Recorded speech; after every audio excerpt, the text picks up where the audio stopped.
Ephesians Chapter 5, Through the Bible. Part 2. The great need of all believers is to go to God and tell Him what is really in our hearts. Someone may say, "It is just unbelievable that Christians would even commit such sins as are listed here." Friend, if you had been a pastor as long as I have, you would know that they do fall into these sins. Many Christian people feel that they have committed an unpardonable sin, but they have not. There is a way back to God. Fornication is accepted by the world as a norm of conduct. It is a sin that is looked upon as not being very bad. When the gross immorality of the hour started creeping in, it was called the new morality. Some time ago, many of us were shocked when we heard that in the college dormitories the boys and girls were in the same building but on different floors. Now it has changed so that boys and girls are roommates. When I went to college, the boys could visit in the living room of the girls' dormitory. And I still think that is the best way to do it. I'll stick with the Bible. Fornication is a sin. Regardless of where you are or who you are, if you are living in fornication today, you cannot be a child of God. Someone may say, "Wait a minute. You said a child of God could confess a sin and come back into fellowship with God." That is right, but a child of God cannot confess a sin and then persist in living in that sin. That is a dead giveaway that such a person is not a child of God. All uncleanness includes all forms of immorality. Covetousness is a grasping desire, and not just for money or material wealth. It may be a desire to be mentally superior to someone else. It could be coveting a home or a position. Some people love to be president of something. Of course, it also includes the covetousness for money. It has been said that the miser thinks dollars are flat so he can stack them, and the prodigal thinks they are round so he can roll them. Whether one stacks them or spins them, covetousness means gaining everything for your own selfish ends. Some people try to garner together all the honors of this world. I know ministers who would never be guilty of trying to get rich, but they surely are after position. They want a position in their denomination or in their community. Covetousness is a rotten sin that is in our old natures. Let it not be once named among you. This means they are not to be spoken of with approval or desire. Obviously, I am naming these sins with neither approval nor desire. Filthiness speaks of the utmost in depravity. These are the low-down, dirty things one hears today. Foolish talking means to gloat or brag about sinning. Have you ever heard men or even women boast about how much they drank at a party? Have you heard them boast of their conquests in the realm of sex? That is foolish talking. Jesting does not mean good, clean humor. I'd be guilty of jesting if it meant that.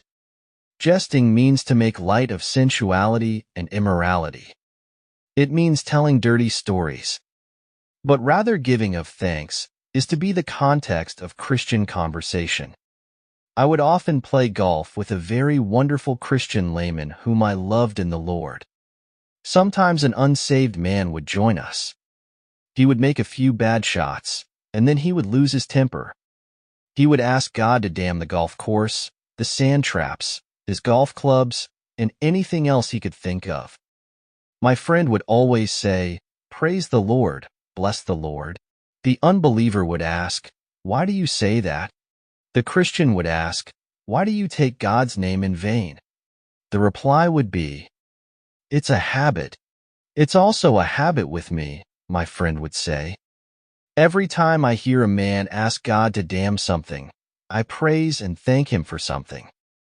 I sort of want to balance the budget down here. On several occasions that stop the cussing. And it is good for us as Christians to make a habit of giving thanks. For this ye know, that no whoremonger, nor unclean person, nor covetous man, who is an idolater, hath any inheritance in the kingdom of Christ and of God. Ephesians 5 verse 5. It is clearly understood that the unregenerate man who practices these sins has no portion in the kingdom of Christ and God. If a professing Christian practices these sins, he immediately classifies himself. No matter what his testimony may be on Sunday or what position he may have in the church, such a person is saying to the lost world that he is not a child of God. To live in the corruption of the flesh is to place oneself beyond the pale of a child of God.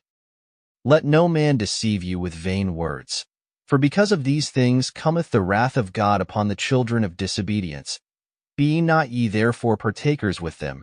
Ephesians 5 verses 6 and 7. In view of the fact that the wrath of God will be poured out on the unregenerate because of these sins, it follows that the child of God cannot participate in them without incurring the displeasure and judgment of God. If such a person is really a child of God, God will judge him. He judged David, you may recall. When David slipped into sin, God put the lash on his back and never took it off. For if we would judge ourselves, we should not be judged. But when we are judged, we are chastened of the Lord, that we should not be condemned with the world. 1 Corinthians 11 verses 31 and 32. If you can sin and get by with it, you are not a child of God. Do you know why? Because God would have to condemn you with the world, which would mean that you are not saved. If you are a child of God and do these things, God will chasten you. He will take you to the woodshed right here and now. If God doesn't chasten you, you are in a frightful condition. It means you are not his child, because God does not spank the devil's children. For ye were sometimes darkness, but now are ye light in the Lord. Walk as children of light, for the fruit of the Spirit is in all goodness and righteousness and truth, proving what is acceptable unto the Lord. Ephesians 5 verse 8 to 10. Paul reminds the believers of their former state prior to conversion. They were not just in darkness, they were darkness.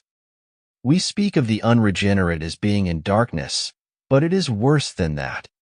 When I went alone to play golf on one occasion, I was teamed up with a man who was unsaved. In fact, he was a bartender. As he talked, I realized that he was not only in darkness, he was darkness. My, what a life that man had.